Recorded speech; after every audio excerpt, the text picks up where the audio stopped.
Jam pertama akan dimulai dalam 5 menit.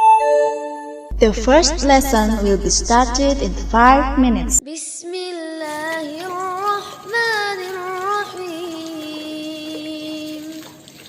Ar-Rahman 'allamal Qur'an. Khalaqal insan.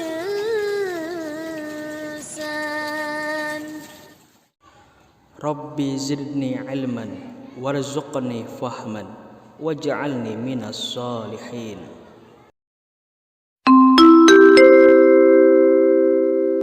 Saatnya jam pertama dimulai.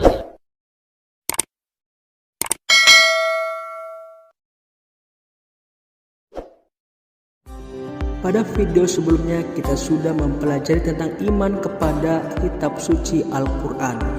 Lalu pada pembahasan kali ini kita akan mengamalkannya langsung dengan surat Al-Furqan ayat 63 dan surat Al-Isra ayat 27 yang akan kita baca, kita kaji lebih dalam lagi. Simak baik-baik.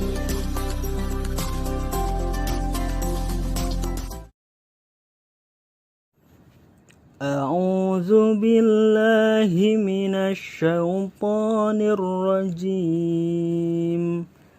Bismillahirrahmanirrahim. Wa ibadur rahmanil ladzina yamshuna 'alal ardi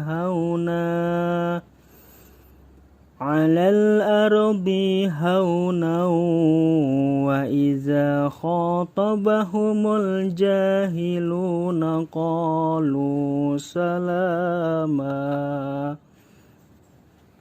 Setelah kita menyimak bacaan surat Al-Furqan ayat 63, sekarang kita akan menyimak tajwid atau cara membaca Quran melalui hukum tajwid agar kita mengetahui mana yang betul dalam membacanya. Pertama, wa ibadu. Di sini ada hukum matobai. Karena ciri dari matobai adanya alif gundul yang dibaca 2 harokat. Wa iba. Selanjutnya durrahmani. Lafaz ar-rahmani di sini ada hukum asyamsiyah karena ada ciri alif dan lam yang tidak memiliki harokat dan di depannya ada huruf ro yang bertasydid. Selanjutnya allazina. Di sini ada 2 hukum tajwid. Yang pertama asyamsiyah dan yang kedua matobai. Karena selain alif gundul, matobai juga memiliki huruf ya sukun yang dibaca 2 harokat panjangnya. Allazina. Selanjutnya yamshuna. Di sini ada hukum matobai. Selain huruf alif dan huruf ya, dan yang terakhir adalah huruf waw mati yang dimana membacanya 2 harokat. Yamshuna 'alal ardi. Dan ini juga hukum alif lam al-qamariyah karena cirinya ada alif dan lam sukun dan di depannya ada huruf alifnya al-qamariyah. Selanjutnya haunau wa iza.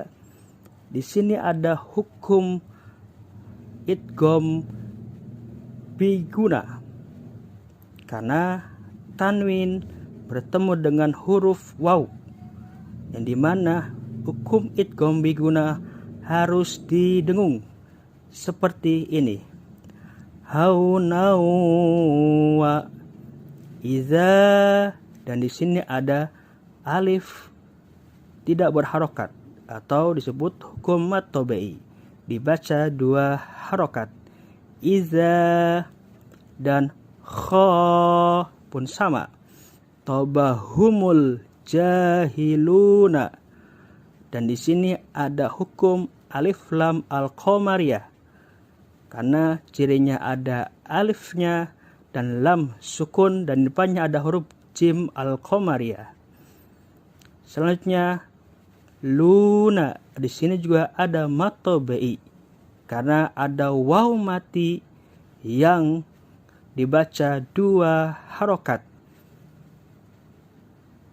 Wa iza khatabahumul jahiluna qalu, dan di sini ada 2 mad tabi'i, qa dan lu, salama. Dan pada kalimat ini kita tidak boleh membaca salaman karena berada di waqaf, di tempat berhenti, maka dibacanya salama. Yang ini pun sama, wa qiyama, dan ini pun sama, wa muqama. Maka jika kita membaca Al-Quran di tanda waqaf atau tanda berhenti, jika ada alif gundul dan sebelum alif gundul ada huruf yang tanwin fathah, maka dibacanya hidup, tidak mati. Selanjutnya kita akan menerjemahkan persatu lafaz agar kita dapat memahami ayat dari surat Al-Furqan ini.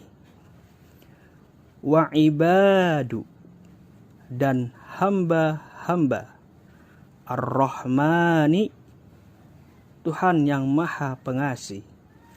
Allazina, adalah orang-orang yang yamshuna, mereka berjalan, alal ardi, di atas bumi, haunan, dengan rendah hati, wa iza, dan apabila khatabahumu, menyapa mereka, al-jahiluna, orang-orang yang bodoh, qalu, mereka berkata, salama, salam keselamatan. Sekarang kita waktunya mentadaburi surat Al-Furqan ayat 63. Pada surat Al-Furqan ayat 63 menyebutkan bahwa orang yang berhak disebut ibadur rahman, hamba-hamba Allah yang Maha Pemurah, ialah orang-orang yang berjalan di atas bumi Allah dengan sikap sopan santun, lemah lembut, tidak sombong dan tidak pongah. Bagaimana seorang akan mengangkat muka dengan sombong, padahal alam di sekelilingnya menjadi saksi atasnya bahwa dia mesti menundukkan diri. Dia adalah laksana padi yang telah berisi. Sebab itu dia tunduk kepada Allah Subhanahu wa Ta'ala karena menyadari akan kebesarannya, dan dia rendah hati terhadap sesama manusia karena dia pun menyadari bahwa dia tidak akan sanggup hidup sendiri di dunia ini. Seseorang akan senantiasa berlaku rendah hati dengan sesamanya, baik itu yang kaya ataupun yang miskin, baik yang pintar ataupun yang tidak pintar. Jika orang menyadari bahwa sesama manusia itu sama kedudukannya di hadapan Allah Subhanahu wa Ta'ala, hanya ketakwaanlah yang akan membedakannya. Ketakwaan seseorang hanya Allah Subhanahu wa Ta'ala yang mengetahuinya. Bisa jadi orang yang kaya lebih takwa daripada orang yang miskin, atau sebaliknya orang miskin lebih takwa daripada orang kaya. Di samping itu Allah Subhanahu wa Ta'ala juga memberikan bentuk dan organ tubuh yang sama pada manusia, seperti cairan yang ada di dalam mulut yang disebut ludah. pencernaan yang ada dalam perut sama-sama berisi sari makanan dan kotoran yang siap dikeluarkan. Oleh karena itu, seseorang yang pongah atau sombong harusnya malu pada dirinya sendiri. Hanya Allah Subhanahu wa Ta'ala yang seharusnya sombong dan takabur, karena Dialah yang menciptakan alam semesta ini beserta isinya. Namun justru Allah Subhanahu wa Ta'ala tidak pernah sombong dan takabur di hadapan makhluk ciptaannya. Lalu kita perlu mengamalkan dari ayat 63 pada surat Al-Furqan ini untuk menjadi pedoman hidup kita. Adapun bentuk pengamalan yang perlu kita laksanakan. Pertama, bersikap sopan dan santun kepada siapapun dan dimanapun kita berada. Kedua, bersikap rendah hati dalam kehidupan sehari-hari. Dan yang ketiga, memohon kepada Allah Subhanahu wa Ta'ala agar senantiasa dijauhkan dari sifat sombong dalam kehidupan.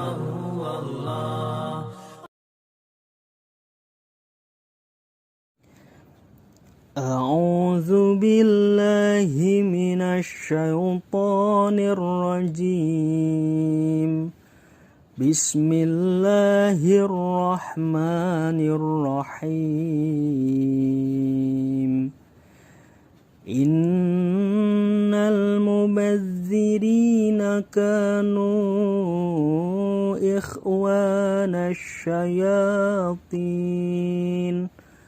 wa kana syaitanu lirabbihi kafura. Sekarang kita akan menyimak hukum tajwid pada ayat 27 surat Al-Isra. Inna, pada lafaz ini ada hukum gunnah yang dibaca harus mendengung seperti ini. Inna, tidak boleh langsung inna, tapi harus diguna. Inna, innal mubazzirina, dan di sini ada hukum alif lam qamariyah karena ada alif gundul dan lam sukun dan di depannya ada mim al-qamariyah. Lalu mubazzirina, dan di sini ada hukum matobai. Selanjutnya kanu, pada lafaz ka di sini ada hukum matobai. Dan nu ikhwana, di sini ada hukum mad jaiz mutasil yang dibaca 6 harokat. Kenapa mad jaiz mutasil? Karena alifnya ada di lain kalimat. Cara membacanya kanu ikhwana. Selanjutnya ikhwana syayatin, asyayatini. Di sini ada hukum asyamsiyah karena ada alif dan lam asyamsiyah yang cirinya tidak berharokat, dan di depannya ada huruf shin yang bertasydid. Selanjutnya kita akan menerjemahkan satu persatu agar kita mudah menghafal dan mengingatnya. Inna, sesungguhnya, al-mubazzirina, orang-orang yang boros. Kanu, mereka adalah. Ikhwana, saudara-saudara. Asyayatin, syaitan. Wakana, dan adalah. Asyaitanu, syaitan. Lirabbihi, kepada Tuhannya. Kafura, sangat ingkar. Selanjutnya kita akan mentadaburi surat Al-Isra ayat 27. Dalam surat Al-Isra ayat 27 dijelaskan bahwa seorang pemboros adalah kawan dari setan.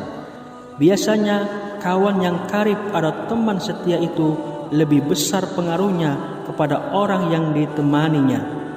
Orang yang telah dikawani oleh setan sudah kehilangan pedoman dan tujuan hidup, sebab dia telah dibawa sesat oleh kawannya itu, sehingga meninggalkan taat kepada Allah dan menggantinya dengan maksiat. Kata boros berarti perbuatan yang mubazir, yang sebenarnya tidak bermanfaat bagi dirinya sendiri, orang lain, bahkan tidak bermanfaat bagi agamanya.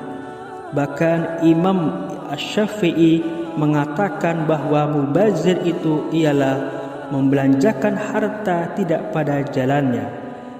Mereka menghambur-hamburkan hartanya hanya untuk memuaskan nafsu, seperti pesta yang berlebihan sampai menghabiskan uang yang berjuta-juta, sedangkan banyak tetangga yang tidak makan. Mereka melakukan kemubaziran tersebut hanya demi prestis atau kedudukan, padahal semua itu tidak bermanfaat di hadapan Allah Subhanahu wa taala, bahkan akan menimbulkan kemurkaannya. Jika seseorang telah membuang-buang harta untuk tidak bermanfaat, berarti pengaruh setan telah masuk ke dalam dirinya. Adapun setan itu ialah tidak mengenal terima kasih, menolak dan melupakan nikmat. Karena itu telah menjadi sahabat setia dari orang yang bersangkutan itu, maka sifat dan perangai setan itulah yang telah memasuki dan mempengaruhi pribadinya, sehingga segala tindak tanduk hidupnya pun tidak lagi mengenal terima kasih. Begitu banyaknya rezeki dan nikmat yang dilimpahkan Allah kepada dirinya, lalu dipakai untuk berfoya-foya. Adapun apabila diminta untuk mengeluarkan infak, sedekah dan zakat, mereka selalu berhitung dan takut apa yang dimilikinya akan habis. Sebab orang-orang seperti itu sudah dalam cengkraman dan penghasutan setan. Harta benda yang dipergunakan sebaiknya berasal dari simpanan. Harta yang disimpan saja dengan tidak bermanfaat sama saja dengan menyimpan batu yang tak berharga. Kalau harta tidak dimanfaatkan untuk sesuatu yang berguna, harta tersebut tidak akan bermanfaat. Seorang miskin misalnya datang meminta bantuan, kita enggan memberikan. Setelah si miskin pergi dengan tangan hampa, datanglah kawan karib tadi, yaitu syaitan. Lalu diajaknya kita mengeluarkan uang yang sedianya dapat diberikan kepada si miskin tadi untuk berfoya-foya. Lalu kita turuti ajakan kawan itu, maka hanyalah dosa yang kita dapat, padahal tadinya hampir memperoleh pahala. Oleh karena itu, selama masih ada kesempatan untuk berinfak dan bersedekah, janganlah ditunda-tunda. Sebab setan akan segera menggoda agar kita berhitung dengan menggunakan matematika dunia, bahwa uang yang diinfakkan akan mengurangi tabungan, padahal sebenarnya uang yang diinfakkan itulah yang sebenarnya milik kita.